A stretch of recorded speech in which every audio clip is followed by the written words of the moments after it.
дар ҷумҳурии тоҷикистон аз 28 октябр то 16 ноябр маъракаи фароғатии иттилоотӣ дар бораи пул баргузор шуд. ин чорабиниҳо дар шаҳри душанбе, шаҳри гулистони вилояти суғд ва дар шаҳри бохтари вилояти хатлон гузаронида шуданд. ба ҳайси спикерҳо дар ин маърака мавзуна чориева, субҳон ҷалилов, таҳмина баҳронова, нафиса имронова, мунира оқилова суҳбат доштанд. дар қисмати фароғатӣ меҳмонон аз ҳунарнамоии овозхонҳои шинохта чоршанбе аловатов, ҷаҳонгир зарипов, рустам азимӣ, мубориз усмонов, зафар абдуалимов, ҳамчунин аз ҳунарнамоии гурӯҳи ваяш ва ҳаҷнигорон умед ва ҳабиб фароғат доштанд.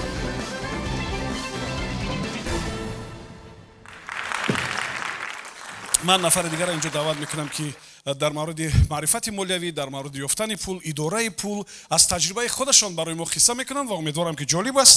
ва ман бо камоли майл даъват мекунам аз дилфуза Сафар Маҳмадова. маромад. خیلی که وقت خیلی کم است درباره خودم به شما کمتر گفتنیم که من در عائله 7 فرزند بودم، 4 دختر و 3 پسر. پدرم مادرم خونشین بودن. پدرم عائله رو تامین میکردن و از یگان چیز کمبودی نداشتیم و درباره پول تماما فکر هم نمیکردیم که پول از کجا میاد و چه میاد و چی در کار است. پول این چیزها رو صرفا نمیرفته. در کورس 4 به شوهر بر اومدم. شوهرم که در روسیه کار میکرد مرا با همراهی خود به روسیه برد و در آنجا من با برادر کلانی شوهرم عائله وای در یک خانه اجاره زندگی میکردیم. شوهرم در اول خودش کار میکرد. هر پگاهی وقتی که با کار میرفت و من پول میداد. من پولهای داده او رو جمع میکردم، پنهان میکردم و برای خراجات شخصی خودم این پولها رو میداد. اما من برای خراجات کردن این پول از اون وای گفته شر میکردم، خراجات نمیکردم و جمع کرده با خودش میدادم. بعد وای اینها رو گرفته میخندید و با مادرش با خویشاوندانش همچون یاردم پولی روانه میکرد. فکری پول کار کردن چخیل به سر من همین چیز به فکرم اولین مراتب آمد. همون ابو سنم میگویند برادری شوهرم عائله‌اش در خانه سمبوسه میکرد و سمبوسه رو در دکانی نزدیک مرکزی سودای نزدیک خانه برده میسپارید و از اونجا وقتی که برمیگشت با خرید کرده می اومد برای سمبوسه کردن، مثل محصولاتی که سمبوسه کردن در کار همون چیزها رو خرید کرده می اومد و پول از فایده پولش رو میشمرید. بعد از همونجا یگان با من نشون میداد که مثلا من امروز این تیلو رو خریدم. چه که خیلی زنها با هم با چی ذوق دارن، همه زنها مثل ممکن من همون وقت لیکن ذوق داشتم، نگاه میکردم و هوس میکردم، میگفتم که من هم با مانند همین کار کنم، پول کار کنم و چیزی خواسته خودم رو. هرچند که شوهرم با من پول میداد پولهای رو صرف نمیکردم، میخواستم که خودم پول کنم، شخصا خودم پول خودم باشد و این آرزوی من تیز جمعه عمل بشید. مدتی نگذشته با روزگی شوهرم به کار بر آمدم در همون مرکز سودایی که وای سمبوسه رو برده میسپارید و در آنجا به حیث کاسیر در یک روز 250 روبل روسی پول میدادن. از این پول ها 50 سومون رو پس انداز میکردن. 50 روبل رو 50 سومون رو 50 روبل رو پس انداز میکردن و 200 روبل رو همون به گوی خودش خرید کرده تمام میکردن. در یک ماه 1,500 وقتی که پولم رو حساب کردم 1,500 شد، همون 1,500 رو گرفته همون پیش مرکز سودا به یک دکانی بود که در اونجا اکسسوارها میفروختن و لباسای مردانه میفروختن. در نزدیکی شوهرم زادروزش اومده ایستاده بود. فکر کردم بعد همونجا در اومدم و یک همیون کاشلیوک هم خیلی من با معقول شدگی بود. همون کاشلیوک با نرخ 800 روبل بود، قیمت بود. همون دخترایی که هم قدیما کار میکردن اونجا گفتن که توی قدر قیمت چه میکنی کاشلیوک؟ من گفتم نمیدونم، با من معقول است، این کوژنی بود است. گفتم همون خریدم. بعد موندگی 700 سومش برفتم و یک تا سویتر برای شوهرم برای زادروزش گرفتم. همون وقت لیکن فکر نمیکردم که مثل پولی پس انداز کرده رو چخیل من با آسانی در یک دقیقه 1500 روبل رو صرف کردم برای دو چیزایی که قیمت باید که مثلا یگون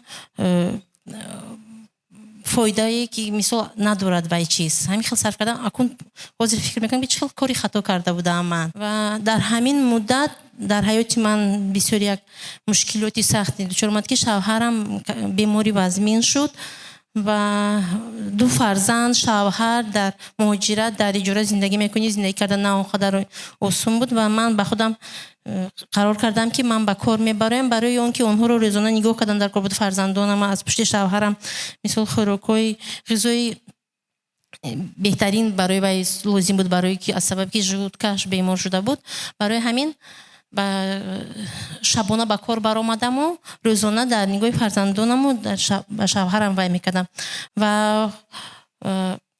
баъд аз оне ки баъд аз қариб 2 сол шавҳарам саломатиаш барқарор шуд ва баргашта ба кор рафт ва баъд аз ҳамин вай дигар агар пештар вай барои пул кор карданам ягон мисол норизогиро баён мекард намехост инҷо бо кор мекунӣ инҷо бо намекунӣ гуфта ёки рашк мекард баъд аз ин вай тамоман ин фикрҳо аз сари вай дур шуд чун мумкин ки вай вақте ки дар вақти мушкилии ҳаётамон ман ба кор баромадам ва аз ҳамин ҳолати мушкилӣ пул кор карда аз ҳамин вақт аз ҳамин ситуатсия мо баромадем барои ҳамин баъдан вай ягон вай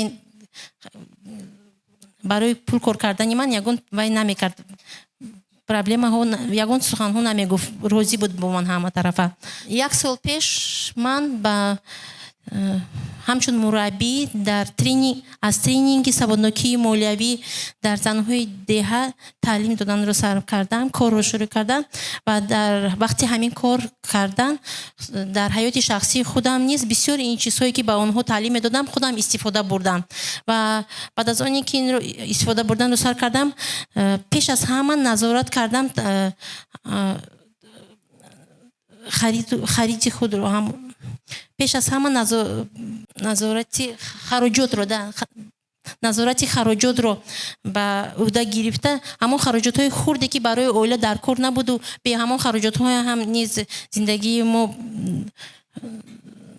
пеш мерафт ҳамонҳоро аз байн гирифтам ва ин ёрӣ расонд ки ба ман пасандоз карда ва дар тӯли 4-5 сол ман хеле қарзи калон доштам ва ҳамон пасандозе ки ман кардам дар тӯли 1 сол ман аллакай сар кардам навистани ҳар як хароҷотҳои худамро он хароҷотҳое ки нодаркорӣ буданд онҳоро бароварда аз моҳи дигар сар карда даромадро навистам хароҷотро навистам ва пасандоз карданро ёд гирифтам аз ҳамон қисми зиёди қарзҳоям халос шудам гӯям хато намекунам ва дар бораи фарзандонам гуфтаниам ки онҳо ба монанди ман нестанд онҳо сарфакор ҳастанд бисёр вақте ки фарзандони калонам духтарчаам писарам харид мекунем ба ман ҳамеша мегӯянд ки модарҷон ин дар кор нест инро нагиред ин вай нест гуфта ҳоло духтарчаам баъд аз хатми мактаб дар душанбе мехоҳад ки тезтар дӯхтани сару либоси аврупоиро ёд гирифта худаш пул кор карда барои худаш ягон чӣ кунад шахсан кори худаш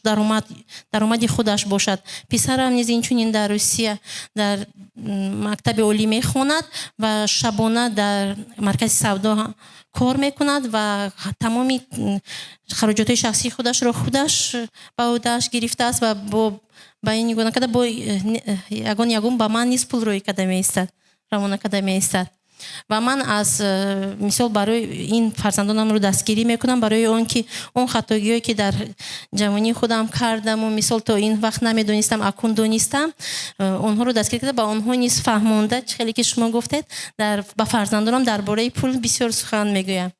дар чорабинии мазкур ба ҷуз аз спикероне ки болотар гуфтем иловатан меҳмонони дигар низ суҳбат карданд. Насиба Баҳронова оид ба оғози пасандозкунӣ аз курсии мактабӣ суҳбат карданд.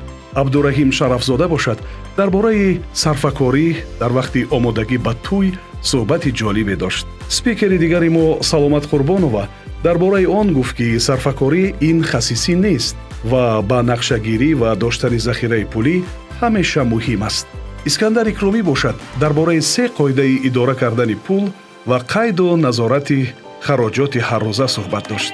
Чанд таҷрибаи молиявии ҷолиб, тавсияу маслиҳатҳои муфидро вобаста ба пул аз сомонаи www.pul.asia пайдо кунед.